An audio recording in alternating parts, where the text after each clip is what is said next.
the saying is a saying from Imam Hassan Al Basri rahimahullah ta'ala. Imam Hassan Al Basri rahimahullah ta'ala wrote a letter to Umar ibn Abdul Aziz rahimahullah, who asked him to describe the situation of life and death to him.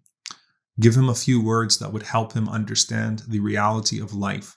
And he responded and he said, إِنَّمَا الدُّنْيَا حُلْمٌ وَالْآخِرَةُ يَقَظَةٌ وَالْمَوْتُ مُتَوَسِّطٌ وَنَحْنُ فِي أَضْغَاثِ أَحْلَامٍ.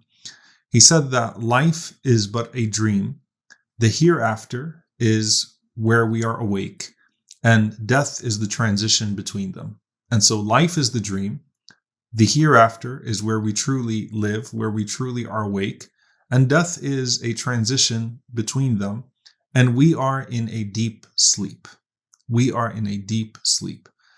SubhanAllah, there's something very profound about describing life as a dream. And it's something that it's not just from Imam Hassan Al Basri rahimahullah ta'ala. He did say in other places, he said that he likens dunya like a man who takes a nap. He sees in his dream what pleases him and what displeases him, and then he wakes up from his nap. So it's like you're taking a nap right now. You're seeing in your dream as you are awake, something that makes you happy, something that makes you sad. It's a good dream, it's a bad dream. But you wake up from that nap, and then that's where you really are awake. And of course, the Prophet ﷺ said, Allahumma la aisha illa aisha al-akhirah.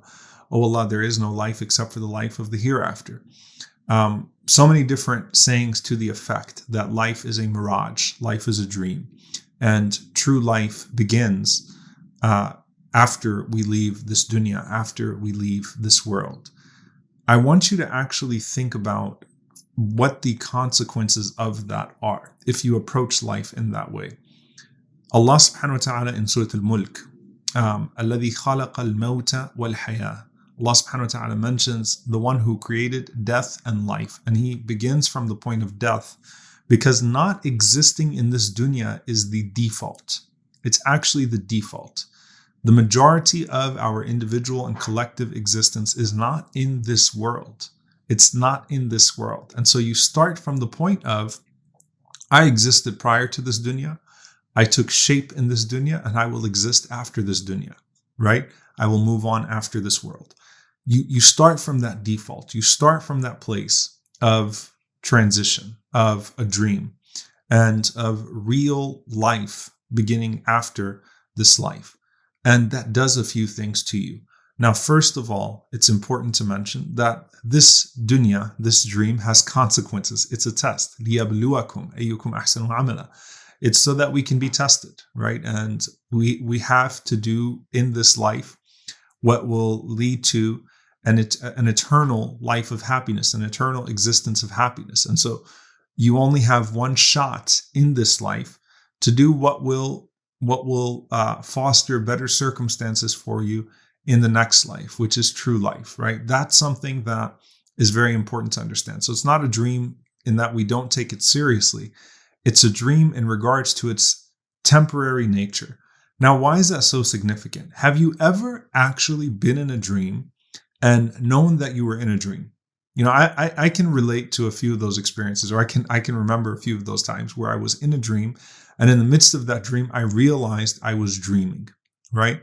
When you know that you are dreaming in the midst of your dream, what happens, right?